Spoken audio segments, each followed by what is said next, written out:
जय श्री कृष्ण। मैं संध्या शर्मा बांके बिहारी जी के चरणों में भक्तों की कथाएं चरित्र चित्रण बताना चाहती हूँ। आज की कथा है श्री हरिश्चंद्र जी। सूर्यवंश में त्रिशंकु नाम के एक प्रसिद्ध चक्रवर्ती सम्राट हो गए हैं, जिन्हें मुनि विश्वामित्र ने अपने योग बल से सशरीर स्वर्ग भेजने का प्रयत्न किया था। महाराज हरिश्चंद्र उन्हीं त्रिशंकु के पुत्र थे। ये बड़े ही धर्मात्मा, सत्यपरायण और प्रसिद्ध दानी थे। इनके राज्य में प्रजा बड़ी सुखी थी।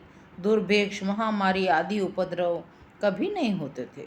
महाराज श्री हरिश्चंद्र के यश से त्रिभुवन भर गया। देवर्षि नारद के मुख से इनकी प्रशंसा सुनकर देवराज इंद्र ईर्ष्या से जल उठे और उनकी परीक्षा के लिए मुनि विश्वामित्र से प्रार्थना की। इंद्र की प्रार्थना पर प्रसन्न होकर मुनि विश्वामित्र हरिश्चंद्र की परीक्षा लेने को तैयार हो गए। महामुनि विश्वामित्र अयोध्या पहुंचे। राजा हरिश्चंद्र से बातों ही बातों में उन्होंने समस्त राज्य दान के रूप में ले लिया। महाराज हरिश्चंद्र ही भूमंडल के एक छत्र राजा थे। वह सारा राज्य तो मुनि की भेंट हो चुका, अब वे रहें तो कहाँ रहें। उन दिनों काशी ही एक ऐसा स्थान था जिस पर किसी मनुष्य का अधिकार नहीं समझा जाता था। वे अपनी रानी शेबिया और पुत्र रोहिताश्व के साथ काशी की तरफ चल पड़े। जाते समय मुनि ने राजा से कहा कि बिना दक्षिणा के यज्ञ, दान और जप तप आदि सब निष्फल होते हैं। अतः आप इस बड़े भारी दान की सांगता के लिए 1000 स्वर्ण मुद्राएं दक्षिणा स्वरूप दीजिए। महाराज के पास अब रह ही क्या गया था। उन्होंने इसके लिए 1 मास की अवधि मांगी। विश्वामित्र ने प्रसन्नतापूर्वक 1 मास का समय दे दिया। महाराज हरिश्चंद्र काशी पहुंचे। शेब्या तथा रोहिताश्व को एक ब्राह्मण के हाथ बेचकर स्वयं एक चांडाल के यहाँ बिक गए। इसके सिवा अन्य कोई उपाय भी न था।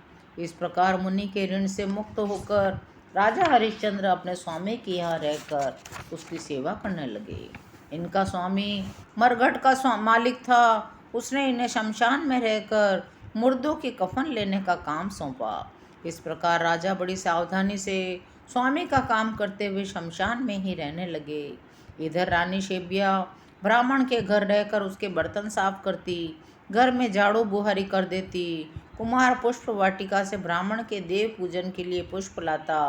राज सुख भोगे हुए और कठिन काम कभी न करने का अभ्यास होने के कारण रानी शेबिया और कुमार रोहिताश्व का शरीर अत्यंत परिश्रम के कारण इतना सूख गया था कि उन्हें पहचानना भी कठिन हो गया।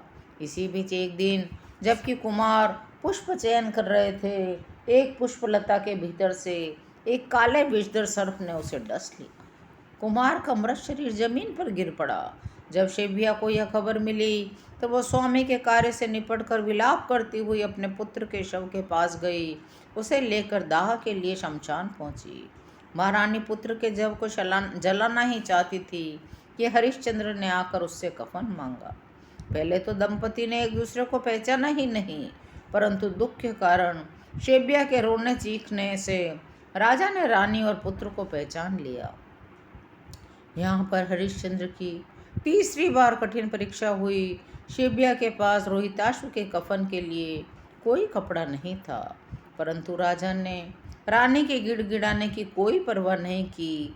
वे पिता के भाव से, पुत्र शोक से कितने ही दुखी क्यों न हों, पर यहाँ तो ये पिता नहीं थे, वे तो मरघट के स्वामी के नौकर थे और उनकी आज्ञा बिना किसी भी लाश को कफन लिए बिना जलाने देना पाप था। राजा अपने धर्म से जरा भी विचलित नहीं हुए। जब रानी ने स्वामी को किसी तरह मानते नहीं देखा तो वह अपने साड़ी के 2 टुकड़े करके उसे कफन के रूप में देने को तैयार हो गई। रानी ने ज्यों ही अपनी साड़ी के 2 टुकड़े करने को तैयार हुई, वहाँ भगवान नारायण एवं मुनि विश्वामित्र सहित ब्रह्मादि देवगण आ उपस्थित हुए और कहने लगे, हम तुम्हारी धर्म पालन की दृढ़ता से अत्यंत प्रसन्न हैं। तुम तीनों सदेह स्वर्ग में जाकर अनंत काल तक स्वर्ग के दिव्य भोगों को भोगो। इधर इंद्र ने रोहिताश्व के मृत शरीर पर अमृत की वर्षा करके उसे जीवित कर दिया। कुमार सोकर उठे और ऐसे खड़े हुए मानो गहरी नींद से उठे हों। हरिश्चंद्र ने समस्त देवगण से कहा, जब तक मैं अपने स्वामी से आज्ञा न ले लूं, तब तक यहाँ से कैसे हट सकता हूँ। इस पर धर्मराज ने कहा, राजन, तुम्हारी परीक्षा के लिए मैंने ही चांडाल का रूप धारण किया था। तुम अपनी परीक्षा में पूर्णतः उत्तीर्ण हो गए हो। अब तुम सहर्ष स्वर्ग जा सकते हो। इस पर महाराज हरिश्चंद्र ने कहा, महाराज, मेरे विरह में मेरी प्रजा अयोध्या में व्याकुल हो रही होगी। उनको छोड़कर मैं अकेला कैसे स्वर्ग जा सकता हूँ। यदि आप मेरी प्रजा को भी मेरे साथ स्वर्ग भेजने को तैयार हों तो मुझे कोई आपत्ति नहीं, अन्यथा उनके बिना मैं स्वर्ग में रहने की अपेक्षा उनके साथ नरक में भी रहना अधिक पसंद करूँगा। इंद्र ने कहा, महाराज, उन सब के कर्म तो अलग अलग हैं, वे सब एक साथ कैसे स्वर्ग जा सकते हैं। यह सुनकर राजा हरिश्चंद्र ने कहा, मुझे आप मेरे जिन कर्मों के कारण अनंत काल के लिए स्वर्ग भेजना चाहते हैं, उन कर्मों का फल आप सबको समान रूप से बांट दे। फिर उनके साथ स्वर्ग का क्षणिक सुख भी मेरे लिए सुखकर होगा, किंतु उनके बिना मैं अनंत काल के लिए भी स्वर्ग में रहना नहीं चाहता। इस पर देवराज प्रसन्न हो गए। उन्होंने तथास्तु कह दिया। सब देवगण महाराज हरिश्चंद्र, शेब्या तथा रोहिताश्व को आशीर्वाद व नाना प्रकार के वरदान देकर अंतर्धान हो गए। भगवान नारायण देव ने भी उन्हें अपनी अचल भक्ति देकर कृतार्थ कर दिया।